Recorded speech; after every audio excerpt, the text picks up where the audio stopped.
আজকে খাতড়া পিএল এবং এলআরও এবং এসডিএল এবং এসডিএলআরওর কাছে আমরা ডেপুটেশন দিতে চলেছি।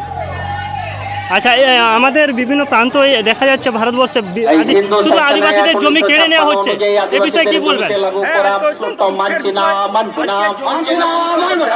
হিন্দু সেকশনে 1956 অনুযায়ী আদিবাসীদের জমিতে লাগু করা হচ্ছে কেন? হিন্দু সেকশনে 1956 অনুযায়ী আদিবাসীদের জমিতে লাগু করা হচ্ছে কেন? আজকে আদিবাসীদের জমি জায়গাকে দখল করা হচ্ছে এবং সেই সব জায়গায় কোথাও কলকারখানার নামে, কোথাও রিসোর্টের নামে, কোথাও হোটেলের নামে, কোথাও মানে আরো বিভিন্ন শিল্পাঞ্চল তৈরির নামে আজকে আদিবাসীদের জমি সারা ভারতবর্ষে আজকে বেদখল হতে চলেছে।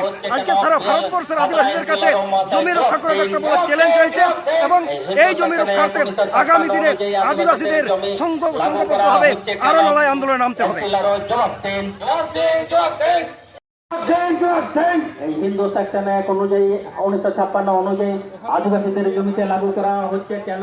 এসডিএলআরও জবাব দেন। এই বিভিন্ন অজুহাতে সাধারণ মানুষের কাছে দালাল মাত্র অর্থ আদায় করা হচ্ছে কেন? পিএলআরও তার জবাব দেন। এই বিভিন্ন অজুহাতে সাধারণ মানুষের কাছ থেকে অর্থ আদায় করা হচ্ছে কেন? এসডিএলআরও শাসক জবাব